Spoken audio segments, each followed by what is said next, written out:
उत्तराखंड में 30 अप्रैल से शुरू होने वाली 4 धाम यात्रा के लिए तैयारियां हुई तेज। यात्रा के दौरान घोड़े और खच्चरों का पंजीकरण अनिवार्य किया गया। देश भर के सभी न्यायालयों में 8 मार्च को राष्ट्रीय लोक अदालत का किया जाएगा आयोजन। आम जनता को न्यायालय की लंबी और जटिल कार्यवाही से राहत प्रदान करना है उद्देश्य।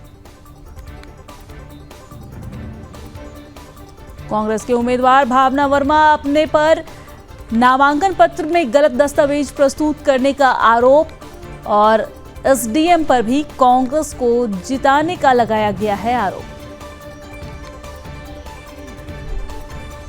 खटीमा में इंडो नेपाल सीमा पर नो मैंस लैंड का किया गया निरीक्षण। अवसर पर राजस्व विभाग, वन विभाग, पुलिस, एसएसबी फोर्स और सिंचाई विभाग से लिया है भाग। मसूरी में 19 साल की युवती से दुष्कर्म का आरोपी आकिब को पुलिस ने किया गिरफ्तार। पुलिस ने आरोपी के खिलाफ मामला दर्ज कर जेल भेजा। हरिद्वार में पुलिस मुठभेड़ में कुख्यात बदमाश पंकज गिरफ्तार किया गया। आरोपी चल रहा था काफी समय से फरार। प्रयागराज महाकुंभ में उत्तराखंड पुलिस की एसडीआरएफ के जवान निभा रहे हैं अहम भूमिका। सभी घाटों पर श्रद्धालुओं की सुरक्षा के लिए एसडीआरएफ के जवान किए गए तैनात। उत्तराखंड विधानसभा अध्यक्ष रितु खंडूरी भूषण ने अपने शासकीय आवास पर प्रेस वार्ता की है और इस दौरान उन्होंने तमाम बातें रखी है। उत्तराखंड में यूसीसी लागू करने के बाद कड़े किए गए नियम, हर स्तर के अधिकारियों की जिम्मेदारी किया गया है तय। 60 दिन में होगा जनता की समस्याओं का निपटारा। हरिद्वार में अपहरण हुई बच्ची का पुलिस ने खुलासा किया। बच्ची को पुलिस ने बरामद किया। चॉकलेट का लालच देकर बच्ची का अपहरण कर ले गया था आरोपी।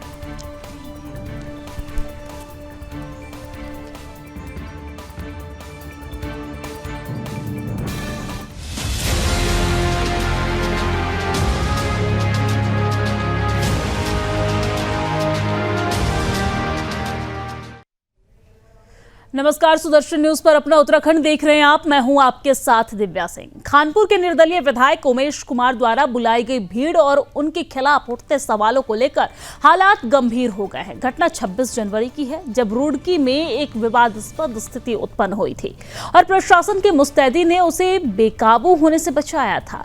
बावजूद इसकी हाल के दिनों में फिर से माहौल खराब करने की कोशिश की जा रही है। विशेष रूप से हरिद्वार जिले के लक्सर क्षेत्र में आपको बता दें कि रुड़की में 26 जनवरी को हुई घटना के बाद खानपुर विधायक उमेश कुमार ने शांति बनाए रखने की अपील की थी, लेकिन इसके बावजूद उनके द्वारा बुलाई गई भीड़ ने पुलिस पर पथराव शुरू कर दिया।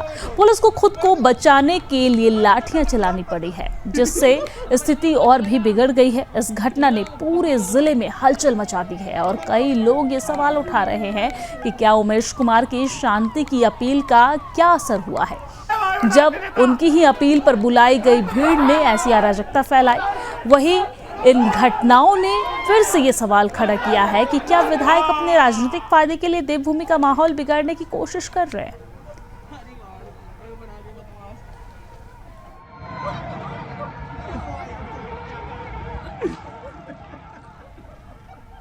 और इसी खबर पर ज्यादा जानकारी के साथ हमारे संवाददाता अमित चौहान हमारे साथ जुड़ गए हैं। अमित, जिस तरीके से हमने देखा कि घटना को लेकर पुलिस प्रशासन एक तरफ सख्त है, वहीं दूसरी तरफ उमेश कुमार के द्वारा भीड़ बुलाई गई और शांति की अपील की गई, लेकिन उनके द्वारा बुलाई गई भीड़ ने ही पुलिस प्रशासन पर पथराव किए। इसके बाद इस वक्त क्या माहौल है, इस मामले को लेकर अपडेट क्या है? सबसे पहले अपडेट बता दीजिए। बिल्कुल दिव्या, देखिए जिस तरीके से 26 जनवरी को घटना घटी थी और पुलिस ने बड़ी मुस्तैदी के साथ हालात को नियंत्रण में लिया था, तो आज मुख्य उमेश कुमार द्वारा एक बैठक बुलाई गई थी, महापंचायत जिसको कहा गया था जी। दूसरी ओर वो सोशल मीडिया पर लाइव आकर शांति की अपील करते नजर आ रहे थे। वहीं ने कई अंदाजा लगाया जा रहा था कि स्थिति भयावह हो सकती है। पुलिस ने उनको डोईवाला चेक पोस्ट से गिरफ्तार किया और उनके जो समर्थक थे उन्होंने पुलिस पर पथराव किया। स्थिति भयावह बनी। लक्सर के अंदर जगह जगह पथराव की घटनाएं सामने आई है। लेकिन अमित, देखा जाए तो कहीं ना कहीं पुलिस प्रशासन की कार्रवाई के बाद अब जो एक वीडियो वायरल हो रहा है, जिसमें पहले उमेश कुमार का वो पुराना वीडियो जिसमें वो ईंट से ईंट बजाने की बात करते हैं, और दूसरी बार अब वो वीडियो जो पुलिस प्रशासन की कार्रवाई के बाद माफी मांगते उमेश कुमार नजर आते हैं, तो कहीं ना कहीं पुलिस प्रशासन की सख्ती के बाद उमेश कुमार की जो गर्मी है वो उतरती नजर आ रही है।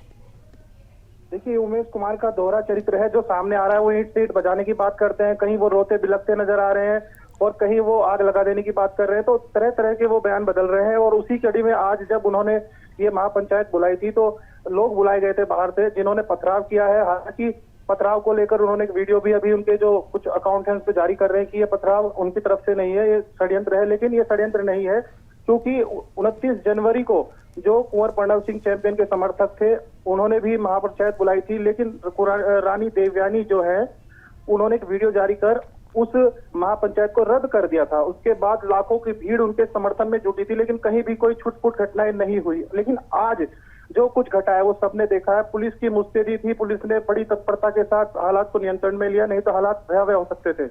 जी, लेकिन अमित, इसके साथ हम ये भी समझना चाहेंगे कि क्या उमेश कुमार अपने सत्ता का जो सहारा है वो लेके आगे बढ़ रहे हैं और इस तरीके से भीड़ को भड़काकर पुलिस प्रशासन के ऊपर पथराव करवा रहे हैं? क्योंकि हमने इससे पहले भी देखा कि किस तरीके से उमेश कुमार जो है वो अपनी गर्मी दिखाते नजर आए, लेकिन यहाँ पर पुलिस प्रशासन जो है वो काफी सख्त है।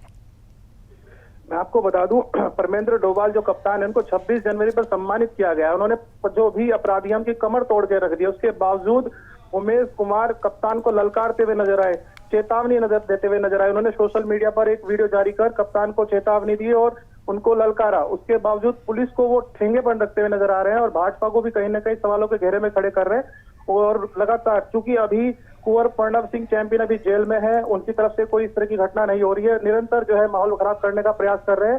समझ ये नहीं आ रहा है कि पुलिस प्रशासन जो है कार्रवाई करने से क्यों बच रही है। जी अमित, लेकिन अभी तक उमेश कुमार के ऊपर क्या कार्रवाई की गई है और आगे क्या कुछ कार्रवाई की जाएगी? क्योंकि उमेश कुमार के द्वारा एक के बाद एक भड़काऊ बयान दिए जा रहे हैं और आज तो सारी हदें ही पार हो गई। अब आगे क्या कुछ कार्रवाई उमेश कुमार के ऊपर की जाएगी?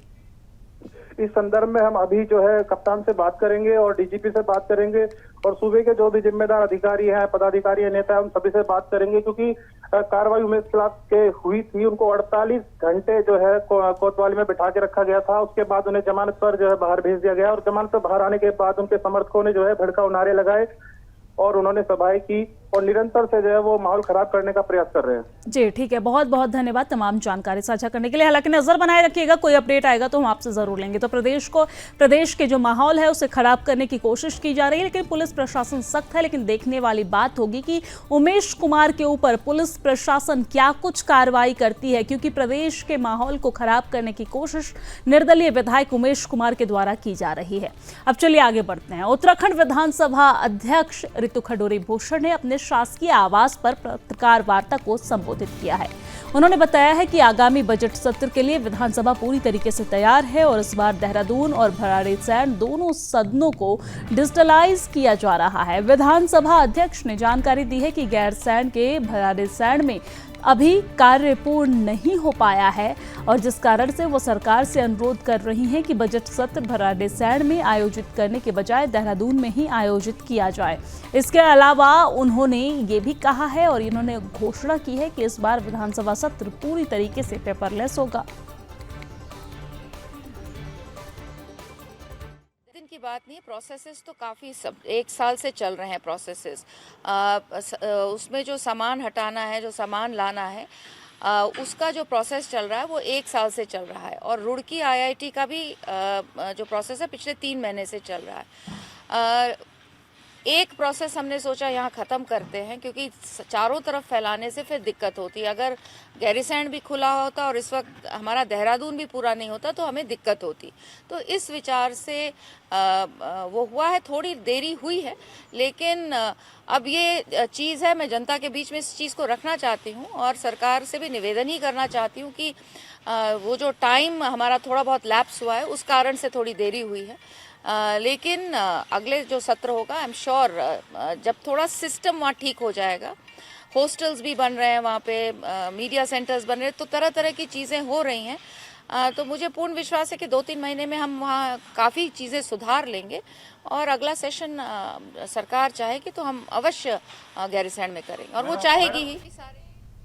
और चलिए आगे बढ़ते हुए अब बात उत्तरकाशी की। उत्तरकाशी में लगातार हो रहे भूकंप के झटके चिंता का कारण बन गया है। जी हां, खास तौर पर जब इसका केंद्र बार बार उत्तरकाशी जिले में ही रहा है। 24 जनवरी से अब तक 9 बार भूकंप के झटके महसूस किए गए हैं और आज सुबह 9:28 पर फिर से भूकंप के झटके आए हैं, जिससे लोगों में भय का माहौल है, डर का माहौल है।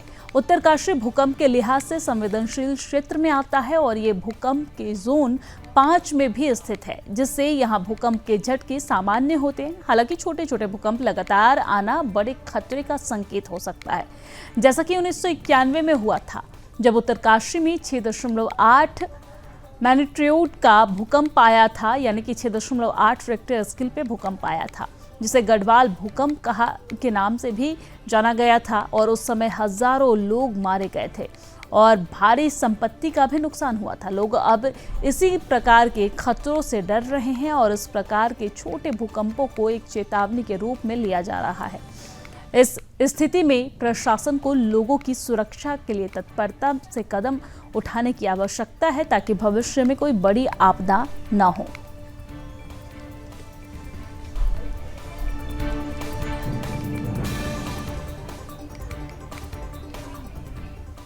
और हरिद्वार के कनखल इलाके में 3 साल की बच्ची के अपहरण की खबर सामने आई थी। बताया जा रहा है कि एक परिचित व्यक्ति उसे चॉकलेट और नमकीन देने के बहाने घर से बाहर ले गया और फिर वापस नहीं आई। बच्ची के परिवार ने तुरंत पुलिस को सूचना दी। पुलिस ने तेजी से कार्रवाई करते हुए बच्ची को सुरक्षित बरामद कर लिया है और आरोपी को गिरफ्तार कर लिया गया है। जांच में पता चला है कि आरोपी की शादी बच्ची की मां की मदद से हुई थी, लेकिन शराब और मारपीट की वजह से उसकी पत्नी उसे छोड़कर चली गई और इससे गुस्से में उसने बदला लेने के लिए बच्ची का अपहरण किया। पुलिस की तत्परता से बच्ची सुरक्षित बच गई है। हरिद्वार से ये जानकारी हम आप तक पहुंचा रहे हैं, जहां पर 3 साल की बच्ची का अपहरण हुआ था, जिसे पुलिस ने बचा लिया है।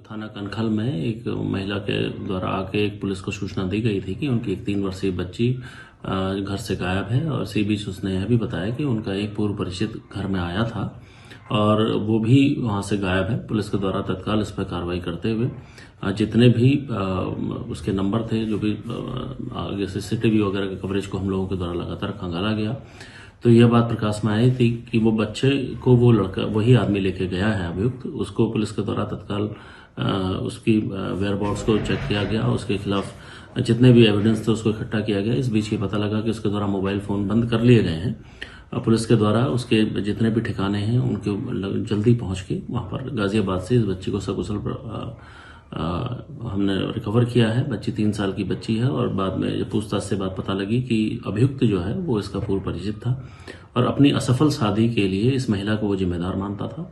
इसी क्रम में उसके द्वारा इसकी बच्ची का अपहरण किया गया था। पुलिस के द्वारा अभियुक्त को पकड़ा गया है, बच्ची को सकुशल रिकवर किया गया है और इस अभियुक्त को आज न्यायालय में पेश करके उसको आगे की कार्रवाई, जो वैधानिक कार्रवाई है, वो की जाएगी।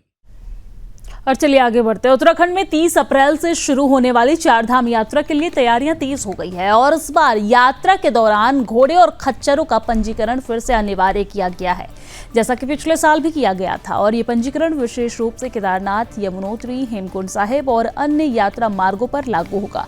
पशुपालन मंत्री सौरभ बहुगुणा ने बताया है कि यात्रा से 2 महीने पहले यानी कि फरवरी से हर गाँव में जाकर घोड़े और खच्चरों का पंजीकरण किया जाएगा और इस प्रक्रिया के दौरान अस्वस्थ घोड़े और खच्चरों को यात्रा के लिए उपयोग में नहीं लाया जाएगा। इसका मुख्य उद्देश्य ये है कि ऐसे जानवरों को यात्रा में न लाया जाए जिससे उनकी सेहत ठीक न हो, यानी कि जिन जानवरों की सेहत ठीक न हो, जिन घोड़े खच्चरों की सेहत ठीक न हो, उन्हें यात्रा में न लाया जाए ताकि उन्हें अधिक परेशानियों का सामना न करना पड़े और उनकी जान बच सके। पशुपालन विभाग ने इस व्यवस्था को पहले भी लागू किया था और इसमें काफी मदद भी मिली थी, क्योंकि पिछली बार बड़ी संख्या में घोड़े और खच्चरों की जान बचाई गई थी, जो अस्वस्थ होने के बावजूद यात्रा पर नहीं भेजे गए थे। यानी कि जो भी घोड़े और खच्चर अस्वस्थ थे उन्हें यात्रा पर नहीं भेजे गए थे। इस बार भी विभाग की यही कोशिश है कि जानवरों की सेहत का ध्यान रखा जाए और यात्रा सुगम और सुरक्षित हो सके। और ये कदम न केवल जानवरों के कल्याण के लिए बल्कि यात्रा में आने वाले श्रद्धालुओं को भी आराम देने के लिए है, ताकि यात्रा के दौरान कोई समस्या न उत्पन्न हो सके। देखिए, केदारनाथ यात्रा में पिछली बार भी जो हमने व्यवस्थाएं खड़ी करी थी, चाहे वो डॉक्टरों की हो, चाहे वो हमारे एलईओस की हो, चाहे वो हमारे एक सुपरवाइजिंग करने के लिए हमारे सीओ लेवल के ऑफिसर की हो, वो बहुत ही कारगर साबित हुई है। पिछली बार हमारी डेथ्स बहुत कम हुई, हमारे जानवरों का ध्यान रखा गया और उसी व्यवस्था को वापस रिपीट कराया जाएगा इस साल भी डीएम के स्तर से। और हमारे एनिमल हस्बेंड्री सचिव पुरुषोत्तम जी के स्तर पर हमारी मीटिंग्स लगातार हुई हैं और जो व्यवस्था पिछले साल हमने खड़ी करी थी वही व्यवस्था इस बार भी खड़ी होगी। जो हमारी टैगिंग की व्यवस्था है और जो हमारे रजिस्ट्रेशन की प्रक्रिया है वो हम 2 महीने पहले ही शुरू करेंगे। गांव-गांव हमारे छोटे छोटे कैंप लगेंगे, मेडिकल कैंप और रजिस्ट्रेशन कैंप, और ये इंश्योर किया जाएगा कि जो भी हमारा जानवर कमज़ोर है या तो घायल है या वो चोटिल है तो उसको हम रजिस्टर नहीं करेंगे और रजिस्ट्रेशन की प्रक्रिया लगभग 2 महीने पहले आप शुरू कर देंगे। और दिल्ली के शालीमार बाग में उत्तराखंड के मुख्यमंत्री पुष्कर सिंह धामी ने जनता को संबोधित करते हुए क्या कुछ कहा, आपको सुनवाते हैं। मेरे साथ उत्तराखंड से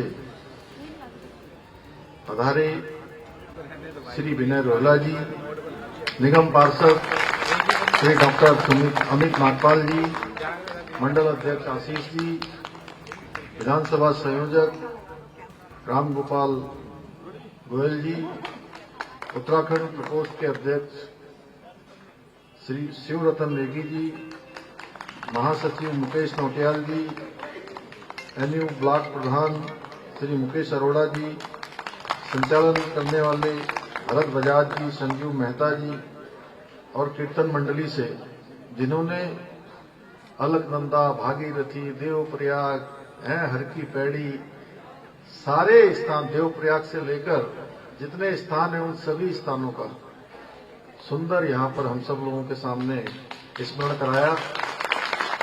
सावित्री रावत जी और उनकी पूरी टीम, महिला मोर्चा की जिला उपाध्यक्ष मंजू बग्गा जी, अंजू बग्गा जी, प्रदीप सेठी जी, दिनेश पंडित जी व मंदिर प्रधान सीता जी, यश बत्रा जी एवं सभी हमारे सभी नेतागण, सभी विभिन्न संस्थाओं से आए हुए सभी हमारे बड़े बुजुर्ग, माताएं, बहनें, मेरे सभी नौजवान साथियों, उपस्थित मीडिया के हमारे मित्र, मैं आप सभी का आज इस शालीमार विधानसभा की सभा में देवभूमि उत्तराखंड के मुख्य सेवक के रूप में आप सब लोगों ने मेरा बड़ा स्वागत किया, अभिनंदन किया। मैं भी आप सबका अभिनंदन करता हूं, आप सबका स्वागत करता हूं।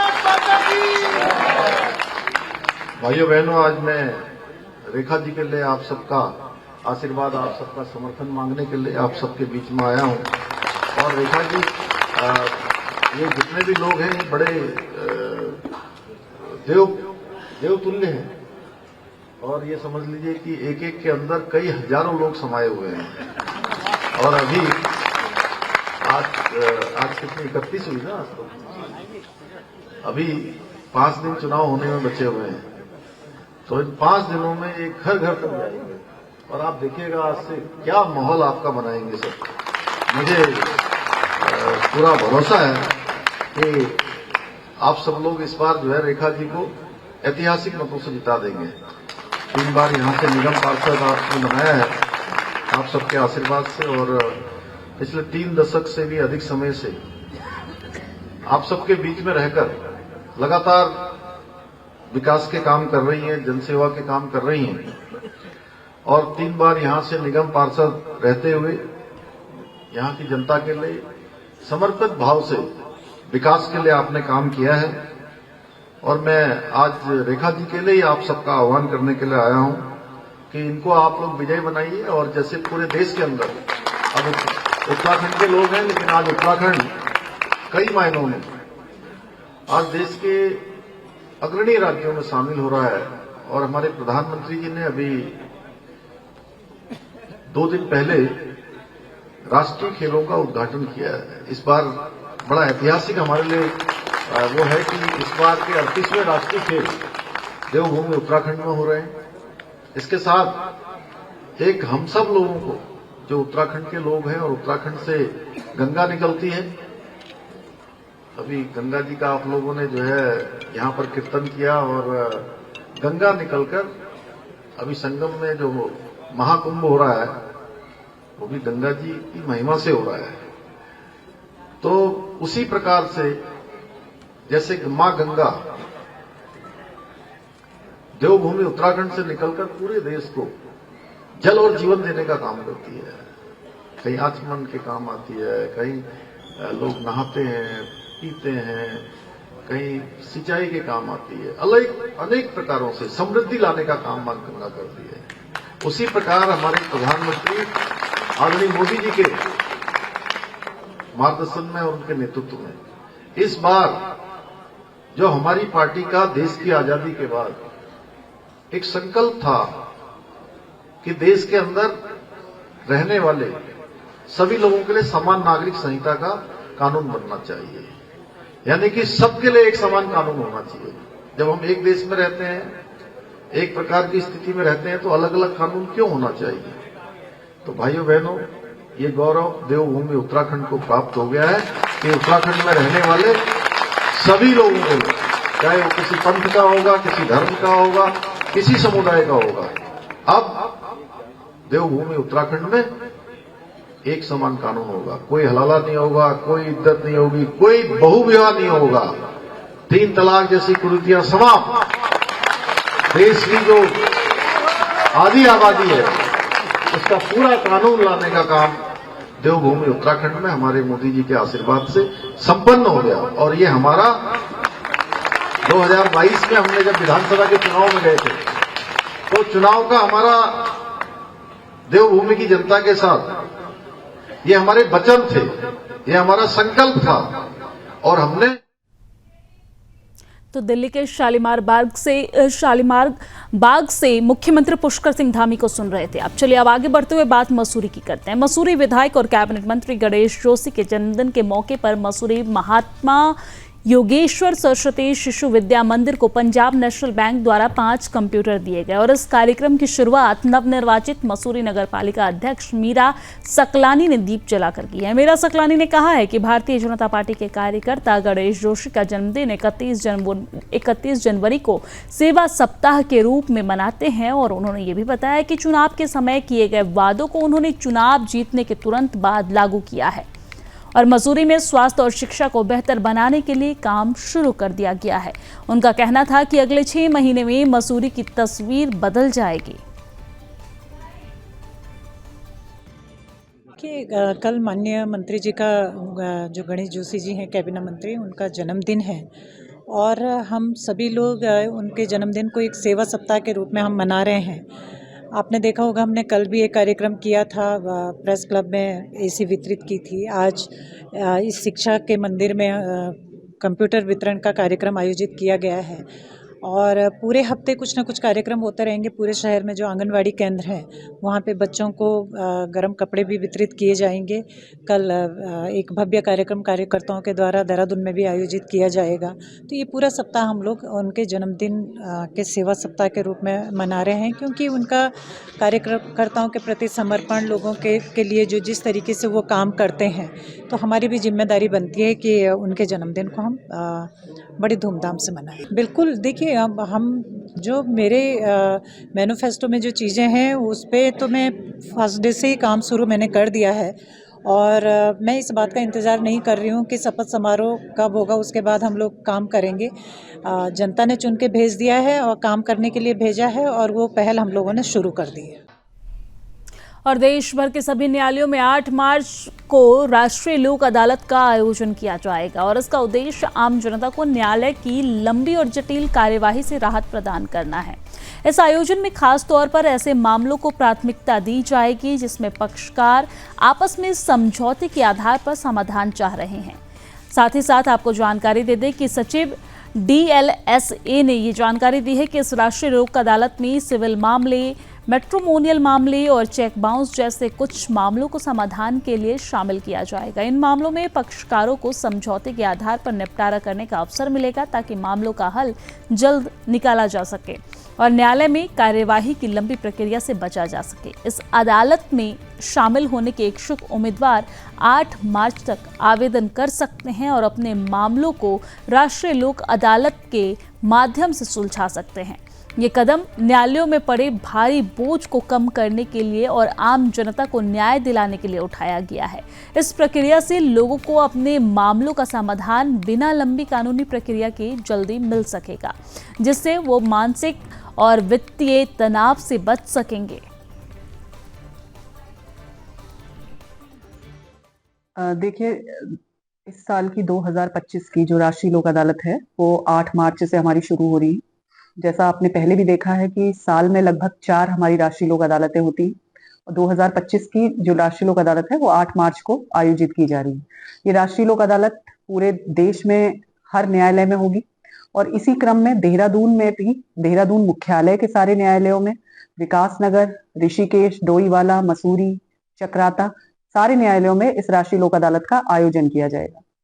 राष्ट्रीय लोक अदालत में उन सभी वादों का निस्तारण किया जाएगा जो बहुत छोटी प्रकृति के मामले हैं, सिविल के मामले हैं और मैट्रिमोनियल केसेस हैं, चेक बाउंस के मामले हैं।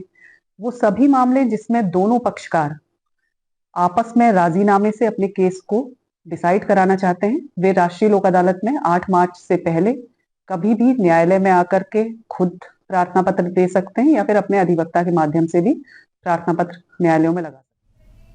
गरुड़ नगर पंचायत चुनाव में जो विवाद चल रहा है वो कई अहम सवाल उठा रहा है। कांग्रेस के उम्मीदवार भावना वर्मा ने बीजेपी की ललिता वर्मा को महज 37 मतों से हराया है, लेकिन चुनाव के बाद से प्रशासनिक कार्यवाही को लेकर विवादों का दौर थमने का नाम नहीं ले रहा है। एसडीएम गरुड़ जितेंद्र वर्मा पर आरोप लगाया जा रहा है कि उन्होंने कांग्रेस उम्मीदवार को जिताने के लिए एक तरफा कार्रवाई की है। इसके अलावा भावना वर्मा पर यह भी आरोप है कि उन्होंने अपने नामांकन पत्र में गलत दस्तावेज प्रस्तुत किए हैं, जिसकी जांच अब तक नहीं हो पाई है। जब प्रशासन पर कार्रवाई करने में विफलता का आरोप लगा तो स्थानीय समाजसेवी गोपाल बनवासी ने एसडीएम और थाना बैजनाथ में प्राथमिकी रिपोर्ट दर्ज करवाई है। अगर प्रशासन से कोई कार्रवाई नहीं होती है तो गोपाल बनवासी ने इस मामले को न्यायालय में ले जाने तक की तैयारी भी शुरू कर दी है। उनका कहना है कि कांग्रेस उम्मीदवार ने शपथ पत्र में गलत एफिडेविट लगाया है, जो चुनावी प्रक्रिया की वैधता पर सवाल खड़ा करता है। ये मामला गरुड़ नगर पंचायत चुनाव की निष्पक्षता पर गंभीर सवाल खड़ा करता है और अगर गोपाल बनवासी की शिकायत पर कोई ठोस कार्रवाई नहीं होती है तो ये चुनाव प्रक्रिया पर व्यापक असर डाल सकता है। देखिए, गरुड़ में नगर पंचायत अध्यक्ष पद प्रत्याशी भावना वर्मा द्वारा रिटर्निंग ऑफिसर के समक्ष झूठा शपथ पत्र प्रस्तुत किया गया है नामांकन के दौरान। उस संबंध में मैंने रिटर्निंग ऑफिसर को भी जो है शिकायत पत्र दिया था, 13 तारीख को दे दिया था, लेकिन 13 तारीख से आज दिन तक रिटर्निंग अफसर ने कोई भी कार्रवाई उस पर नहीं करी। और अपना उत्तराखंड की खबरों में फिलहाल के लिए इतना ही, लेकिन देश और दुनिया की तमाम खबरों के लिए आप देखते रहिए सुदर्शन न्यूज। जय हिंद।